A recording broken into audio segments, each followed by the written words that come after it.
Bueno, gente, terminó la partida del tablero número 1 de la ronda número 3. El gran maestro John Mayer jugó contra el maestro FIDE canadiense Marcel Milant. Y vamos a ver el encuentro. Las blancas empezaron con la apertura Reti, ya clásica del gran maestro uruguayo.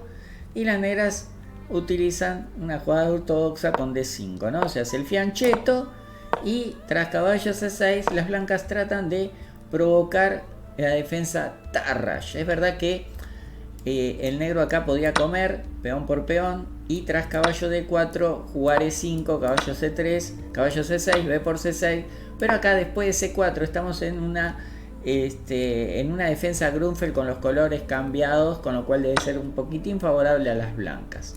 Eso no sucedió porque las negras jugaron E6, ¿sí? Y tras C4 estamos en una defensa Tarrasch del gambito de dama. Tras D por C4, una forma de salir más tradicional para salir de la Tarrasch, ¿sí? La otra jugada podía ser comer en D4 o mismo mover el alfil, ¿por qué no? Lo cierto es que tras D por C4 las blancas no utilizaron la jugada dama 4, que es la más jugable en la posición, que se ha jugado muchas más veces, y el blanco sorprende con caballo E5. Sorpresa hasta ahí nomás, porque podríamos decirle que tras 8 minutos de reflexión el negro contesta correctamente con alfil D7.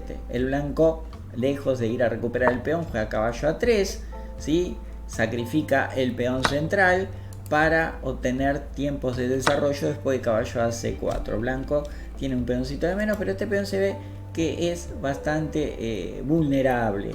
Aquí se esperaba la jugada torre C8, que tras alfil F4 podía darse una partida muy parecida, pero con la diferencia de la torre en esa casilla, ¿no? Tras caballo D5 parece ser que el juego se limitaría a una línea de simplificación tras caballo C6, alfil C6 y dama D4, caballo por F4, alfil por C6, torre por C6, dama por F4, y esta posición es interesante para las blancas porque tiene la columna D y además el caballito acá puede saltar en cualquier momento hacia el centro del tablero.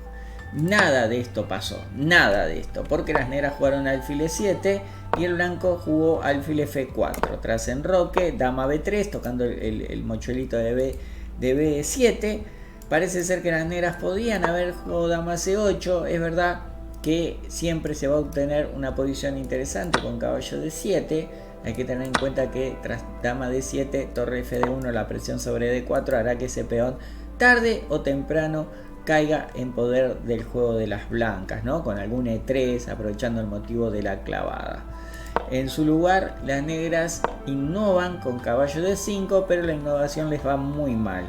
Siguió dama por B7, amenazando el alfil, caballo por E5, caballo por E5 y alfil A4. Esta jugada empeora un poco más la posición, se esperaba alfil E8, una jugada más reflexiva, sin dejar tantas cosas en el aire. Y acá las blancas jugaron un intercambio de piezas obligado, porque la dama está defendiendo el alfil de E7. Y tras B3 el alfil no quiso moverse a E8, que era lo esperado, y seguir con torre a C1, el blanco manteniendo posibilidades claras. Pero al jugar F6 el blanco entra prácticamente en un final obligado acá con alfil E5, ¿no? El peón de D4 va a caer, el blanco ya tiene un peón de más. Es verdad que el peón de más no vale, pero este sí tiene pinta de que va a caer en la posición. Se esperaba la posición con alfil F6, alfil por, torre por F6 y torre a B1, ¿sí? Controlando la columna. En su lugar, el maestro FIDE canadiense, prefirió jugar torre F7, que le da un tiempito de ventaja a las blancas porque comen en D4 y tras alfil F6 cambian alfiles, tiene que comer la dama. La opción era jugar torre por F6, pero ya la posición de las blancas es muy fuerte, ¿no? Trayendo una torre a presionar el peón central de D5. En su lugar decidió entrar en este final, pero el blanco jugó muy bien, ¿no? Primero torre a B1 para quedarse con la columna, E3 fijando la debilidad de D5, torre E4 trata de contraatacar contra el peón de A4, pero las blancas toman la iniciativa. La idea ¿cuál es? Sacrifica, devuelve uno de los peones, pero inmediatamente crea problemas muy serios que son torre C7. Es verdad que torre por G7 puede ser defendido fácilmente con torre G4, no tan fácil, pero lo puede hacer, pero el peón A7 caería, o mismo torre D7 colocando la torre por detrás de ese peón central, que es el más peligroso.